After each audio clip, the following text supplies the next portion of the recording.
Back when I was in high school, my friends and I went to Taco Bell a lot. While we liked the food, it was also one of the only fast food restaurants in my town, so we couldn't be picky about what we ate. Back then, you could order a couple of tacos for around $1, making it the perfect place for broke high schoolers. Still, at the time, $1 mattered to me. So there were a lot of days I showed up at Taco Bell to hang out, but I didn't have enough money to order anything. On those days, I'd just play it off, casually saying I wasn't hungry. But my friend Mike understood the situation. He knew it was more of a money issue than a hunger issue. So he'd tell me to order a couple of tacos on him. And every time Mike would cover me, I'd promise to pay him back, which he'd kindly never expected me to do. To this day, I still remember those moments. I was a poor sophomore who couldn't afford to buy cheap tacos.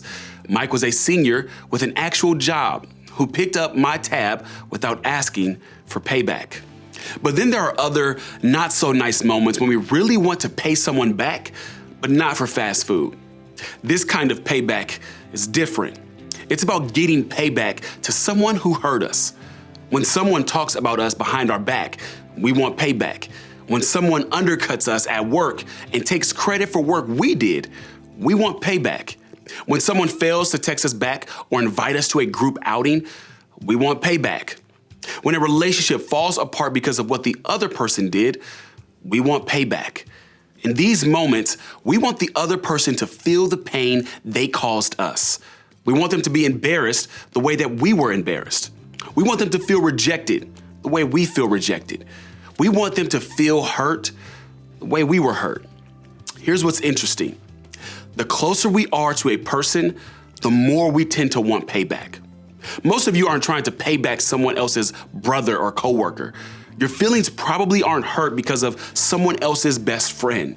You probably aren't angry because of what someone else's ex did. The people who are closest to you and the people who know you best have the most potential to hurt you. So, they're the most likely to be on your list of people from whom you want to pay back. Now, for most of us, payback happens in one of three ways. There's public payback. This is when we do to a person what they did to us in an obvious way. For example, we say negative things about them to other people, knowing full well it will get back to them. Then there's passive payback. This is more subtle. We make comments that aren't obviously hurtful, but could be interpreted that way. We roll our eyes when someone talks. We ignore someone's text or don't return their calls. Then there's where most payback happens. Imaginary payback. Most imaginary payback involves an argument with that person in our mind, where we unload every single argument and counter argument with the skill of a lawyer. We have a better argument and a better comeback, so we annihilate them. Payback may take over our thoughts, but we never actually do anything in the real world. Then there's perhaps the most satisfying payback of all. We enjoy watching someone fail.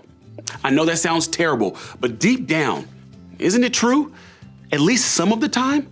Like when a friend snapped at us and hurt our feelings. They never apologized. The friendship just moved on, but now they're sharing something hard that happened in their life. It seems like life has paid them back, and you're kind of happy about it. Or that guy who made fun of our presentation at work, then blows it big time with his presentation. Or the boss who fired you without cause has been fired herself. In those moments, it feels like justice is served, right? It feels good to see someone get what's coming to them. That's exactly the situation Joseph found himself in as we wrap up his story. So far in Joseph's story, we've seen him go from being a privileged, favored son to presumed dead, to kidnapped, to a prisoner, to finally becoming a powerful leader in his new country. This entire unfortunate journey could be traced back to one group of people, his brothers. And because of his new job, he was in a position to get what just about anyone would want in this situation: payback. But then there's a plot twist. After Joseph's promotion, the food shortage affected the area where his family lived too. So Joseph's dad, Jacob, sent the brothers to Egypt to ask for food supplies. Remember, at this point in the story, Joseph's family had no idea that he had ended up in Egypt or if he was even alive. So they weren't even thinking about the possibility of running into Joseph in Egypt.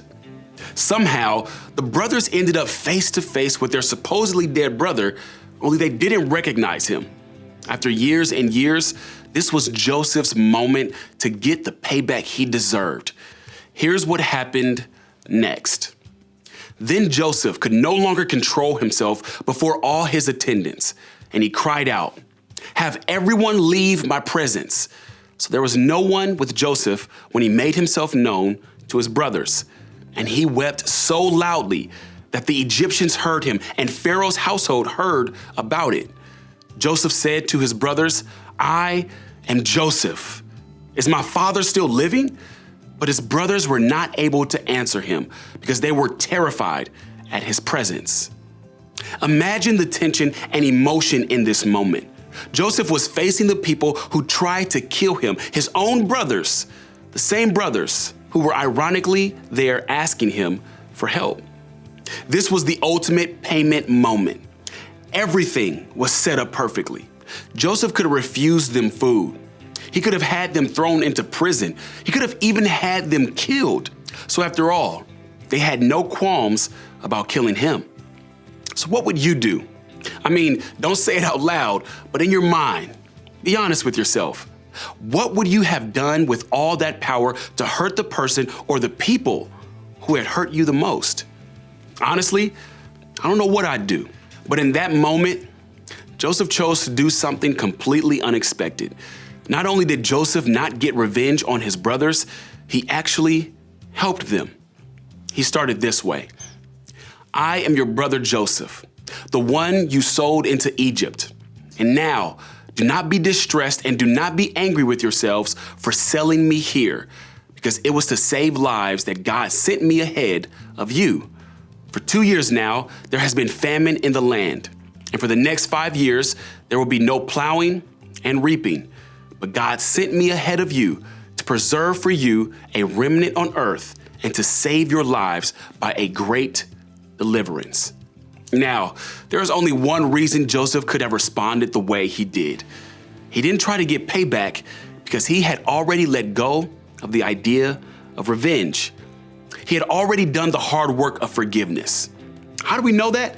Because Joseph could look into the eyes of those who had caused him the most grief and the most pain and care about how they were feeling. When Joseph said, "Do not be distressed and do not be angry with yourselves for selling me here," he was acknowledging their wrong and his hurt without creating more hurt. Only a healed person could do this. Only someone who had forgiven could do this. Joseph chose forgiveness over payback. We see that most clearly in the moment when he had the greatest opportunity for revenge. Somewhere between being sold and being reunited with his brothers, Joseph did the hard work of giving his hurt to God and allowing God to be central in his healing. That's why Joseph was quick to acknowledge God in the area where his brothers had caused him the most pain. It didn't make what his brothers did okay. It didn't make Joseph's pain any less. It just took the real pain and the real hurt and no longer put them center stage. It put God there instead. And that made forgiveness possible. Forgiveness not only benefited his brothers, it also set Joseph free from his pain. Joseph went on to tell his brothers to go get their father and move the entire family to Egypt because the famine would continue. And without making this move, his family would suffer. Then this happened. He kissed all his brothers and wept over them. Afterward, his brothers talked with him. When someone hurts us, often we can feel like there's nothing better than payback. But here, we find something even better: reconciliation. This is where we see God do the impossible in a relationship, bring peace when there has only been hurt. All because of forgiveness. When other people hurt us, we too have the opportunity to choose something far better than payback. And here's a simple way to remember it. When you don't know what to do, pursue peace instead of payback. When you pursue peace, you fight for the relationship.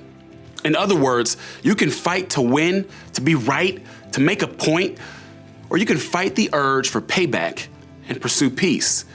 But you can't do both.